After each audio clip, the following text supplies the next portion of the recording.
Hey guys, this is Jacob Cass. I'm a logo designer and branding expert, and I run a design studio called Just Creative. Today I'm just going to walk you through a bit of behind the scenes of a recent project of mine called Juice and Jazz, or Jazz and Juice. At the time when I was doing this project, it was called Jazz and Juice, and then we later changed it to Juice and Jazz. You can see the final logo here. I'm going to show you my artboard of how I actually got to this process, exploring different concepts, and so forth. So you can see the whole artboard here. I actually started here with this type wall,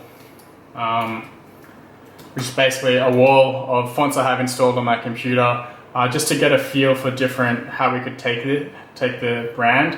I just find this a good starting point to get a feel for things, and I also browse My Fonts, which is one of my favorite sites, just to see how type could work for the brand. And then I start working on mind mapping. So I have this little mind map here. If you've never done that before, basically you just put two words, or start with one word, and whatever your mind comes to first. Like I wrote juice, I guess pineapple, coconut, lime, bright, loud. So it's kind of just a way to spur ideas very quick off the bat, and it's a good reference to come back to, because these initial thoughts are generally what comes to mind when you think of juice or jazz. So I found that a good way to get started on this project. Then I started working on concept ideas, combining type and things like the pineapple, for example, or coconut or grapes or whatever it may be. I experimented on paper, then came to the computer, saw how that could work with type. I also browse inspirational sites such as Dribbble or Pinterest to get color palettes, to see what else is out there, to make sure it's different enough to make it unique, and really expand on what's already out there. So, for example, like there's some really cool pineapple art out there that was a good reference for this project. And yeah, I just put all this on my artboard. I don't always use it, but you can see the tropical vibes with the bright colors. They're fun, and there's so many juice brands out there to use. This is a great project, very bright colors, and yeah, it's just inspiration for the brand. I got the client to fill out this little adjective, I don't know what you call it, matrix maybe. Basically it's just two words, and it's a scale, like what, how masculine is it, how feminine is it, how simple or how complex is this brand in your mind. It's not to say that this is going to be the final result, but it's good to get on the same wavelength as the client. Yeah, so this scale thing is a good exercise. I don't always use that, but it's a good way to get a feel. So just following along, you can see the fonts that I have there. Didn't use them all, but it was a good way to get into the creative mindset. Started using this pineapple, this like Art Deco style type. Is it vibrations? It's really just about experimenting. There's no right or wrong. Like, is it a literal approach? Are we using musical notes? Are we like a straw? Like I have that on my mind map. See how different colors can play. Is it a leaf? Is it juicy? Or maybe it's like 70s inspired. So there's no right or wrong answers here, and especially for this first round, the client was pretty open to ideas, and it was a totally new project. So I had a lot of fun exploring different ways we could take this. Yeah, so yeah, playing with type and orientation. These juicy water splatters was something I had just sketched out, and I made that onto the computer. I just went for a literal approach of adding a musical note and a juice here. Another thing that I should have mentioned is they're bringing out a candy line as well, so that also had to be considered. So I was just seeing how the brand could have been used in context of like a candy wrapper.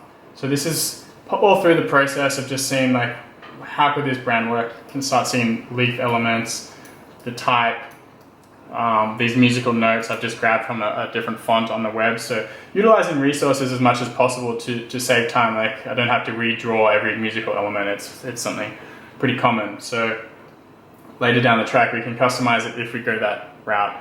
I don't waste too much time up front on when you're experimenting in the process. So you can start to see some of these very type-driven approaches here, but little motifs that make it unique. So is it a juice? Is it a leaf mark? Is it an orange?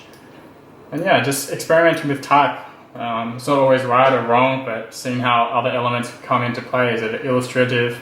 Is it, so you can see the inspiration I've got here, these nice colors, muted. We didn't end up going that muted route, but it was just good to explore.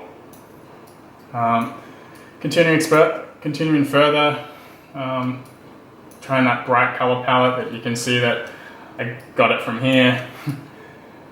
So there's inspiration, and it's good how you can apply it to your own work.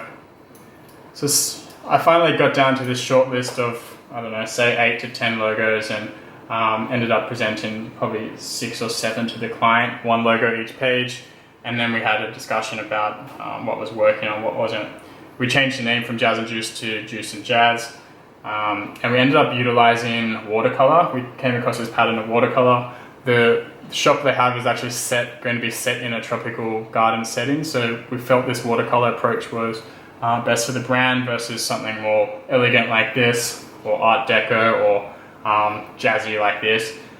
Something more natural with the watercolors is what we aspire to, and what they're going to use on their menus and so forth. So I'm actually not a watercolor artist by any means, and I'm a pretty terrible drawer. I wouldn't be able to do something like this. So I utilized watercolors from a company called Graphic Box.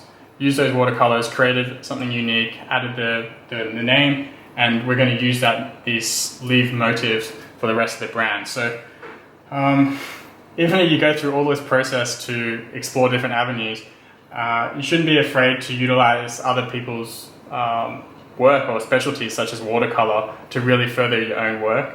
There's no shame in doing that, and it's about what's right for the client. So I just want to share my experience of working through that whole process, whether or not we didn't use all of it, so any of it really.